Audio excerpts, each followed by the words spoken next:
이제는 메리 크리스마스라고 인사를 해도 어색하지는 않을 때인 것 같습니다. 성탄절이 이번 주간에 있기 때문이죠. 우리 옆 사람 한번 쳐다보고 인사합시다. 메리 크리스마스.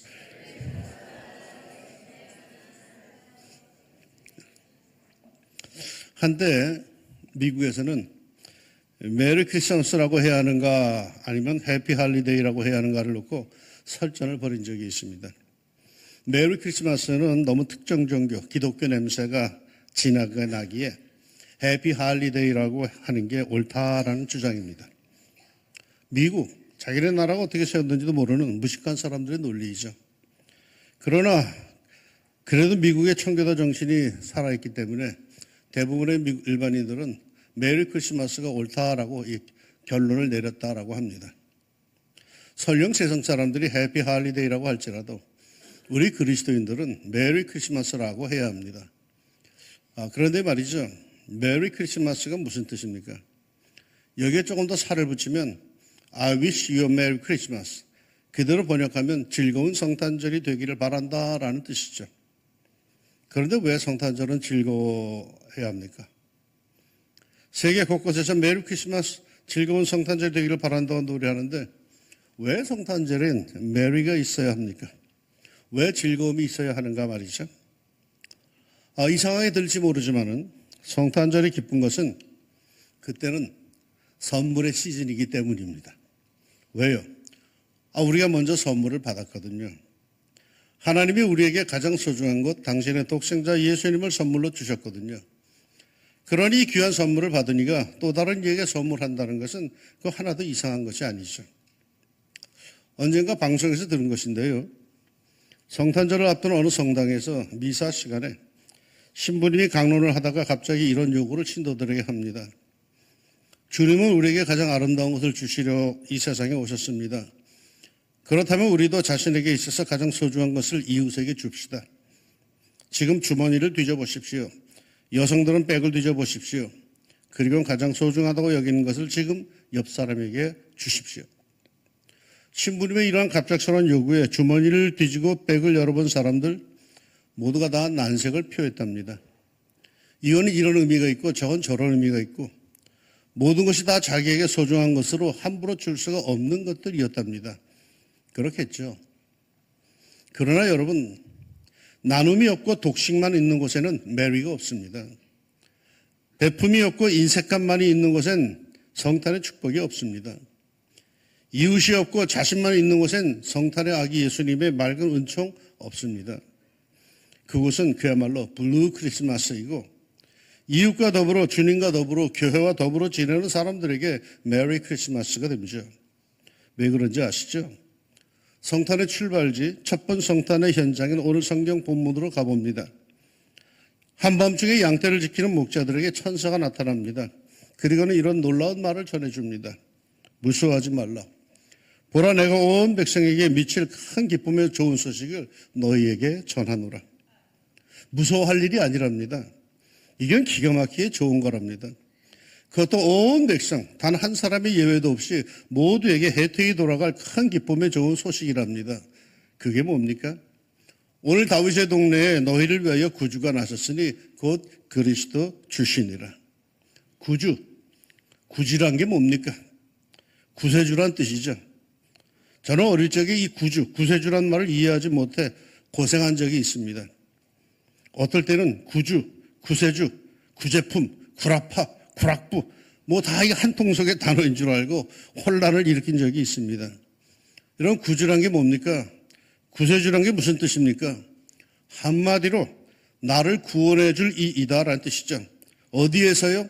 내가 원하지 않는 것에 빠져 있을 때, 그런 상황에 처해 있을 때, 내 힘으로 나올 수 없는 상황에서 거기서 나를 끄집어내 줄 그가 구세주입니다.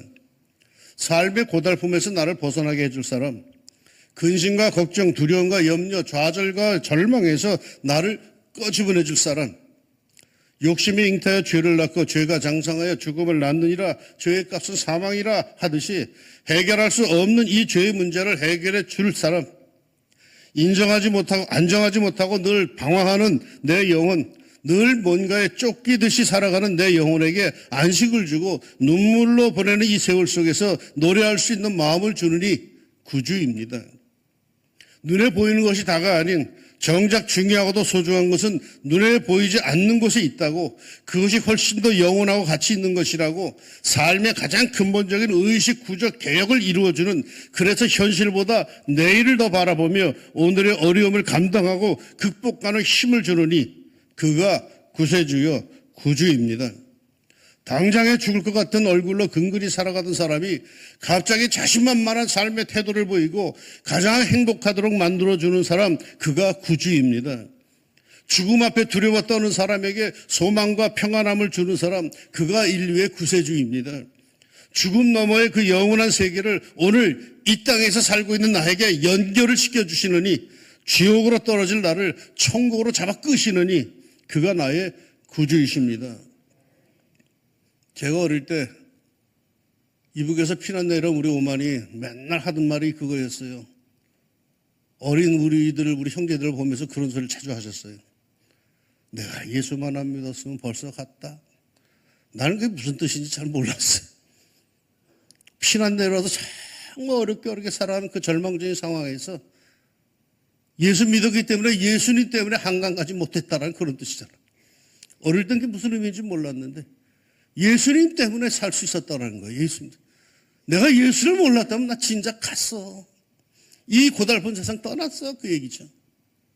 그래서 그랬는지 우리 오만이는 교회 갈 때는 얼굴이 무거웠는데 교회만 갔다 오면, 예수만 만나고 돌아오면 얼굴이 폈어. 살만한 세상을 대하는 것 같았어요. 이게 구주요. 이게 구세주고. 뭐 별다른 게 있겠어요. 현실은 너무 어려워 죽겠는데 예수님 믿고 예수님 만나고 예수님께 예배하고 기도한 뒤에는 그래도 살아봐야지 하고 용기를 얻는 것, 살 수 있다라고 하는 것, 나를 그렇게 만들어주는 이가 바로 나의 구주, 구세주 예수 그리스도인 줄로 믿습니다. 그 구주가 태어나신 날이 성탄절이에요. 너희를 위하여 구주가 나셨으니 곧 그리스도 주시니라. 우리를 구하기 위하여 구주가 나셨습니다. 그러나 사실 그 구주는요, 내가 부른 것이 아닙니다. 내가 간청한 거 아닙니다. 그 구주는 하나님께서 일방적으로 보내주신 분이십니다. 나는 오로지 땅만 보고 내 삶의 발등에 떨어진 불만 보고 살더니였는데, 하늘의 아버지, 나의 아버지께서 나를 살리기 위해서 보내주신 하나님의 선물입니다. 에베소 2장 8절에 이렇게 증언합니다. 너희는 그 은혜에 의하여 믿음으로 구원을 받았으니 이것은 너희에게서 난 것이 아니요 하나님의 선물이라. 선물이랍니다. 우리가 하나님의 은혜를 얻은 것, 그 놀랍고 영광스러운 은혜를 얻은 것은 선물이랍니다. 그 은혜가 뭡니까? 그 선물이 뭡니까? 다윗의 동네에 너희를 위하여 구주가 나셨으니 곧 그리스도 주시니라. 허무와 멸망에서 우리를 건져내 줄 하나님의 선물, 우리를 이 절망적인 상황에서 구원해 줄 하나님의 선물, 그건 바로 성탄의 아기 예수님이십니다. 할렐루야. 이 하나님의 선물 예수님을 모신 사람에겐 하늘의 축복이 주어집니다. 그야말로 팔자가 고쳐집니다. 인생이 달라집니다. 예수를 진심으로 영접하세요. 삶이 바뀔 겁니다. 그저 건성건성 예수를 믿으니까 아무런 변화도 없이 그저 건성건성 살아가는 겁니다. 인류를 향한 하나님의 선물, 예수를 제대로 영접합시다. 그리하면 바뀝니다. 어디선가 힘이 생깁니다. 하나님의 생명이 나에게 임하는데 어찌 내 인생이 바뀌지 않겠습니까? 그런데 하나님은 이렇게 놀라운 선물을 우리에게 나누어 주기 위해서 이 세상에 오셨는데, 인간은 그 하나님께 무엇을 드렸습니까? 무엇을 나누었습니까? 인간은 기껏 그 메시아를 잉태하고 해산해야 할 딱한 여인에게 마구간을 내어주었습니다. 이제 막 해산해야 할 만삭의 여인이 베들레헴의 밤거리를 헤맵니다. 당시 베들레헴은 호적하기 위해서 몰려든 다윗의 자손들 때문에 아주 북적거렸습니다. 그래서 아마도 여간마다 메뚜기도 한 철이다 싶어가지고 장사에 열어 올렸을 겁니다. 그래서 이 배에 나온 이 만삭의 여인은 그 밤에 방을 끝내 얻을 수가 없었습니다. 제가 새까맣게 잊고 있었는데 설교를 준비하다 보니까 문득 그게 생각나서 자수를 하는데 42년 전에 제가 결혼을 하고 신혼여행을 가게 되었습니다. 어디로 갈 거냐고 신부가 묻기에 나만 믿고 그냥 따라오라고 호기 있게 말해줍니다.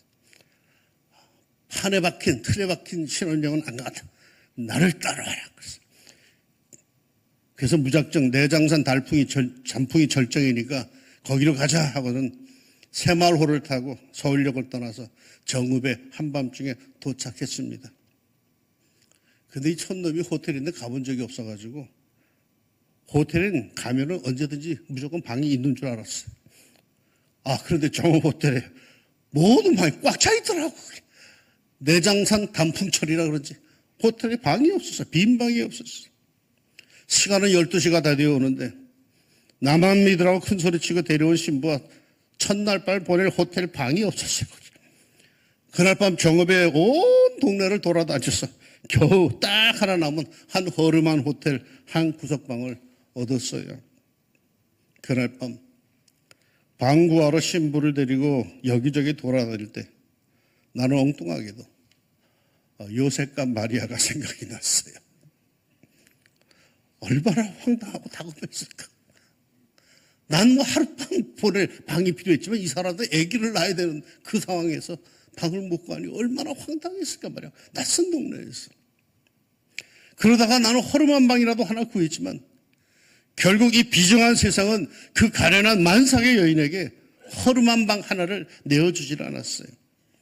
그래서 결국 인간의 방이 아닌 짐승의 방, 짐승이 새끼를 낳는 마구간에서 인류의 메시아가 태어나게 되었습니다. 기껏 자신들을 위해서 오시는 메시아 하나님께 인간이 나눈 것은 마구간이었어요. 인간의 방이 아니었어요. 어느 교회학교 아이들이 성탄절 연극을 하고 있었어요. 연극에 재미를 주기 위해서 마리아와 요셉이 의사를 찾아가는 장면을 일부러 넣었습니다. 그래서 의사가 이렇게 진찰해 보고는 요셉에게 축하합니다, 아들입니다 하는 장면인데 이 의사 역할을 맡은 녀석이 신이 나서 이렇게 말해버렸어요.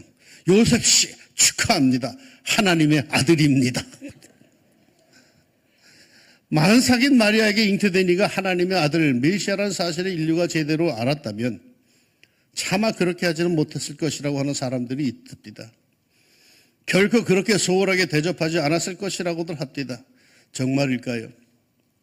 우리 주님께서 원하시는 대접은 특별 대접 아닙니다. 주님께서 원하신 대접은 인간다운 대접입니다. 제대로 된 인간이라면 누구나 다 만삭의 여인이 방을 구할 때 그 추운 밤에 나몰라라 그대로 내버려 둘 수는 없었을 겁니다. 해산할 여인을 무책임하게 마구간으로 보낼 수는 없었을 겁니다. 그 만삭 안에 그 누구가 있다 할지라도 해산하려는 여인을 그렇게 홀대할 수는 없는 일이죠. 인간답게 인간을, 이웃을 대접합시다.